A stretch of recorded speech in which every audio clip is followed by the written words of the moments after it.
Com o avanço da tecnologia digital, as informações estão na palma da mão. Vídeos, e-books, tutoriais, podcasts. Mas de que serve tanta informação se nós não temos tempo para filtrar o que realmente é de qualidade? Os cursos à distância da Capta têm curadoria e são focados no desenvolvimento pessoal e profissional. No que você é bom, para a Capta te deixar ainda melhor. Modernize o seu conhecimento e aplique no seu dia a dia. Vem aprender com a gente, Capta, o portal do conhecimento.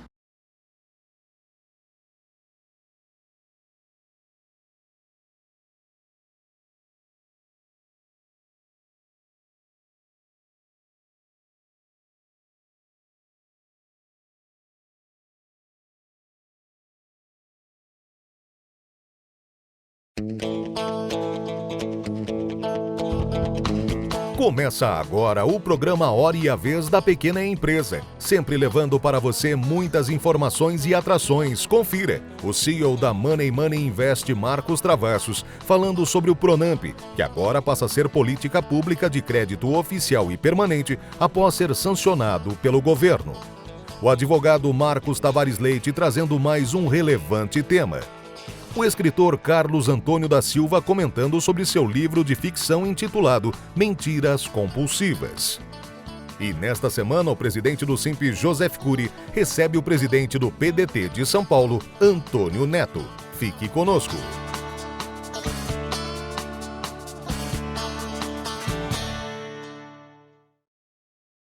Oi pessoal, prazer estar aqui novamente falando com os amigos do Simp.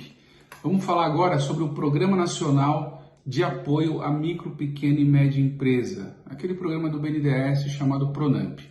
Esse programa surgiu no ano passado e ele surgiu como um programa emergencial para ajudar, para destravar o crédito das pequenas e médias empresas que vinham sofrendo muito na pandemia. Ele teve efeitos positivos, mas obviamente não atendeu a maioria das empresas, que é o que se esperava. Mas tem uma boa notícia no front, ele se tornou um programa permanente. Ele era emergencial, hoje ele é um programa permanente. Isso significa dizer que ele faz parte do cardápio do BNDES de linhas de crédito a partir de agora. O lado ruim de tudo isso, que ainda não atende todas as empresas, é que o crédito, o valor destinado ao programa, ainda é um pouco mais do que 12 bilhões de reais. Isso é muito pouco. Se você imaginar que a carteira de crédito no Brasil é de 4 trilhões, então 12 bilhões vai atender poucas empresas. Mas é um começo, ele se torna um programa permanente e aí a gente imagina que o BNDES vai retroalimentar essa carteira de tempos em tempos. Como é que funciona esse programa, pessoal? Ele é repassado por alguns bancos, que são chamados bancos repassadores, e existem algumas regras. As regras são, primeiro, taxa de juro máxima, CDI mais 6% ao ano, é uma taxa boa. Prazo, ele pode chegar até 48 meses com até 11 meses de carência, que é um prazo bastante interessante também. E, na maioria dos casos, é uma transação que pode ser feita sem garantias reais, só com o aval dos acionistas. É claro que por conta desses valores ainda insuficientes, nem todos vocês serão atendidos. Mas a dica que eu dou é, falem com seus bancos, peçam o acesso ao programa, peçam essa linha de crédito. O banco tem o direito de não aprovar. E se o banco não aprovar, você tem o direito de perguntar por que você não é elegível. E aí, eu sugiro que a gente faça um follow-up com o BNDES. O BNDES ele tem os canais de comunicação que você pode entrar lá e falar, olha, eu solicitei a minha linha de crédito do Pronamp no banco tal e não fui aprovado por esse motivo. Isso vai ajudar o BNDES, sem dúvida nenhuma, a melhorar cada vez mais o programa. Mas a boa notícia é, temos um programa permanente de ajuda à micro, pequena e média empresa. Esse programa vai evoluir e eu acho que uma das grandes evoluções desse programa é abrir para que as fintechs possam distribuir também e não só os bancos. Isso vai gerar mais concorrência e certamente o maior beneficiado vai ser você, empreendedor, que, como eu sempre digo aqui, é o verdadeiro motor da economia, é quem gera emprego e renda nesse país. Um grande abraço para todos vocês e a gente se vê na próxima oportunidade.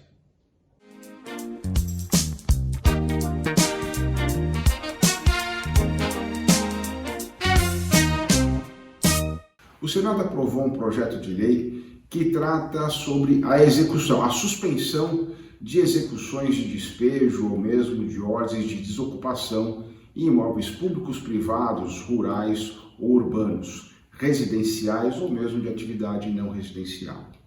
Em que pese a defesa ao direito de moradia, também há várias outras críticas no que diz respeito à proteção constitucional à propriedade privada. Na verdade, são vários os enfoques que devem ser feitos e análises aqui desse projeto, que aprovado no Senado ainda fica sujeito à sanção presidencial. A crítica que muitos falam, inclusive, é quanto à insegurança jurídica daquele que pretende colocar o seu imóvel à locação e permitir que haja, seja uma atividade de moradia ou mesmo por uma atividade empreendedora.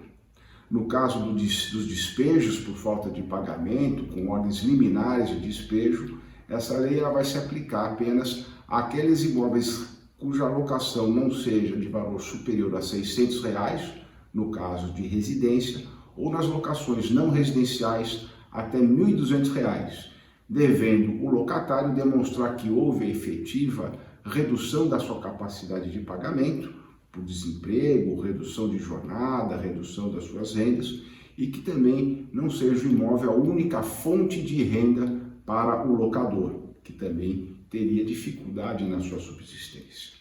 A questão aqui principal também é no sentido de que isto não concede uma anistia, isenção ou direito pelo não pagamento àquele que é um locatário ou mesmo um invasor do imóvel, de maneira que suspende apenas a execução. Os aluguéis vão continuar vencendo, portanto, qualquer um que esteja numa situação de locatário ou de ocupante de um imóvel tem que estar atento que em algum momento ele vai ter que pagar pela dívida que está contraindo, que está aumentando. Nós vamos acompanhar ainda esse trâmite final do projeto de lei para que realmente o SIMP possa auxiliar, principalmente o empreendedor da micro e pequena indústria, a ter seu negócio seguro, exercer sua atividade com segurança, sempre protegendo essa categoria que é a maior geradora de emprego e renda.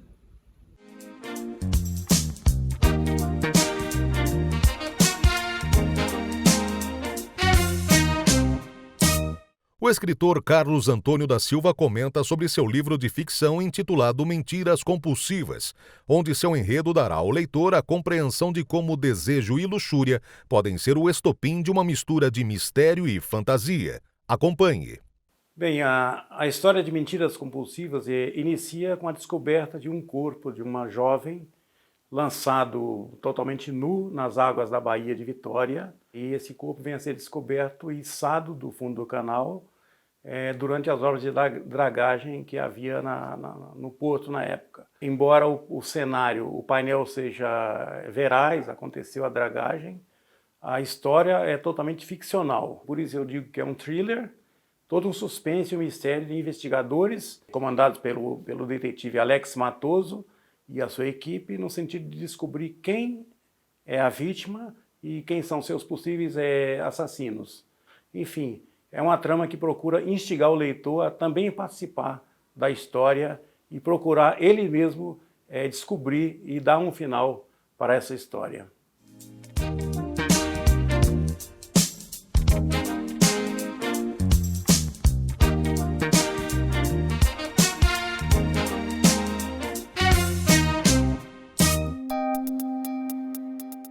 Entrevista da semana. O nosso convidado de hoje é Antônio Neto, presidente do PDT de São Paulo. É um prazer tê-lo conosco. Prazer é meu, sempre uma honra estar com você aqui. Sou seu fã e fã do seu programa, você sabe disso. Muito obrigado, é um prazer. Nos fale a sua visão do Brasil no presente momento. A crise, se é que é crise política, econômica, social, a sua avaliação. Ela é tudo isso e mais uma crise moral, né? Além de ter uma crise sanitária muito terrível que está se abatendo sobre o Brasil. Mas também é uma crise de oportunidades. Você sabe melhor que eu que é na crise que surgem as soluções das coisas. Então, nós estamos à véspera de uma eleição presidencial para o próximo ano, é um momento de grande reflexão para olhar, da necessidade de olhar o Brasil como um projeto de desenvolvimento, porque nós vamos ter que reconstruir o Brasil. né? Ao longo dos últimos anos, as coisas não caminham bem, em especial para a micro e pequena indústria e para o povo brasileiro em geral, né? Você vê a perda do poder aquisitivo, você vê a inflação voltando, os juros aumentando. Ou seja, é necessário um projeto nacional de desenvolvimento no sentido de reindustrializar o Brasil e apontar para onde nós queremos ir. É isso que nós precisamos. E o momento é muito triste. Você viu, a semana que passou, nós estamos atingindo a marca de 500 mil óbitos. Quer dizer, muita coisa podia ser evitada. Infelizmente, o tratamento dado pelo governo federal para a questão da crise sanitária é um problema grave, certo? Deixa dividida a direção nacional com as direções estaduais e municipais de qual é a verdade. É máscara, não é máscara? É vacina, não é vacina? É remédio, não é remédio? Como é que causa isso? É lockdown, não é lockdown? Se você faz lockdown, como é que você cuida das empresas e dos trabalhadores? Como é que você cuida do povo vulnerável? Quer dizer, os países do mundo têm dado exemplo e o Brasil não tem acompanhado os bons exemplos. Qual o exemplo no mundo que você acha que seria um bom exemplo para que o Brasil seguisse? Olha, nesse momento eu poderia citar vários, mas eu vou escolher os Estados Unidos a partir da mudança que houve com a eleição de Biden. Que é o país mais capitalista do mundo. Mais capitalista do mundo. Então, por favor. Imagine você, até novembro, dezembro do ano passado, os Estados Unidos estavam no ritmo de maior índice de mortes por Covid, por a crise sanitária, com aquela preocupação que estava.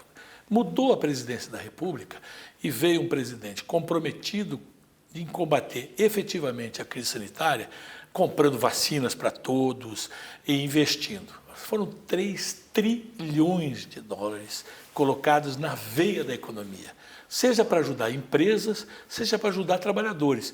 O cheque do seguro-desemprego do último ano, desse agora, no começo desse ano, era de $1.200. Por semana. Né? E dando também, Curi, um aumento no salário, do valor hora, incentivando a participação dos trabalhadores e seus sindicatos, porque compreenderam, inclusive, a importância do trabalhador organizado, que ele, sindicalizado, com negociações coletivas, com contratos coletivos de trabalho, ele consegue ter melhor poder de compra, melhor poder aquisitivo. É claro, o capitalismo vive do quê? De consumo das pessoas.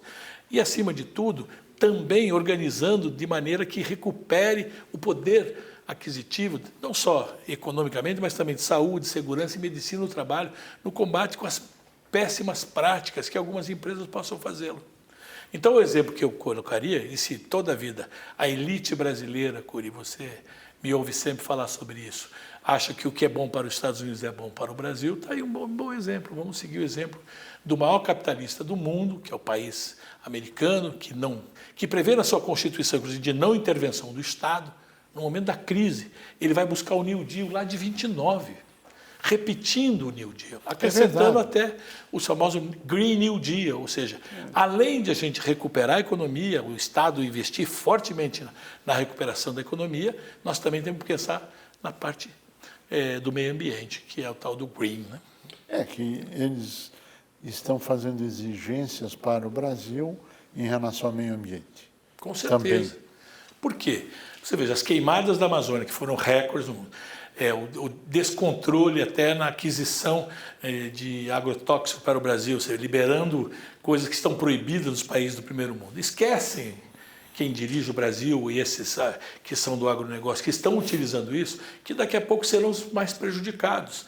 Porque os países centrais começarão com essa história de meio ambiente, e com razão, dizendo o seguinte: eu quero ver a cadeia produtiva. Se você faz extração desorientada, com mata, desmatamento da Amazônia, eu não vou comprar de você. Se você planta utilizando agrotóxicos que são já excluídos dos países centrais, como é que eu vou comprar um alimento da sua cadeia produtiva que vai envenenar a minha população? E vai começar a excluir.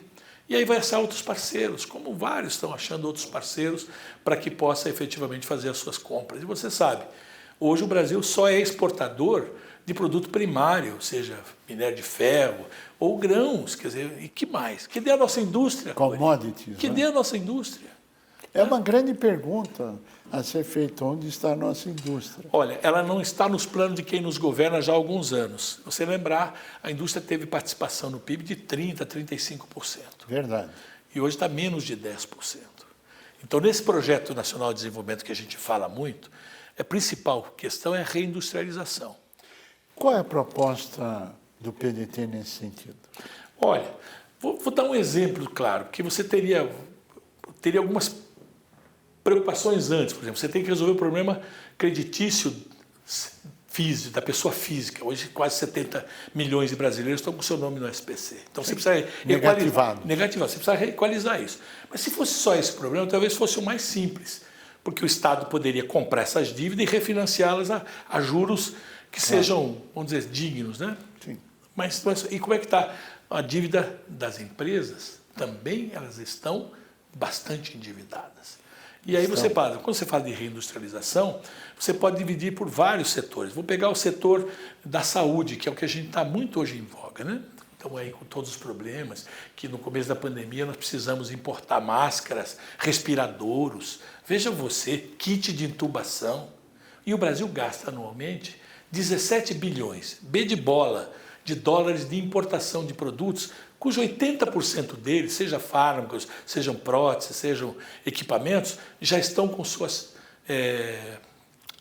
patentes vencidas. Então, vou pegar aqui o Vale da Ribeira, que é o vale mais pobre, vamos implantar um complexo de saúde aqui e você fomentar essa indústria, ao invés de você comprar do exterior, você comprar deles, garantir as compras governamentais, que você sabe muito bem. Então, nesse sentido, a indústria do vestuário, então todo mundo concentrou sua produção na China. Você sabe melhor do que eu que 60% da exportação da China são de transnacionais, que lá se instalaram.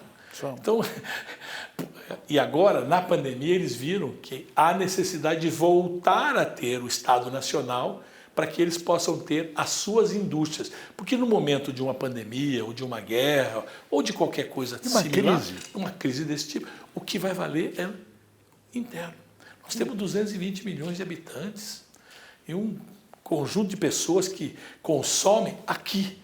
Então, se você não tiver bons salários, bom regime de emprego, qualidade, todas essas coisas, não adianta você querer viver no capitalismo. O capitalismo vive do quê? Do consumo das pessoas, consumo das famílias. Mas para isso precisa ter poder aquisitivo. Para isso precisa ter mercado. Para isso precisa ter uma política pró-setor produtivo. Claro, claro.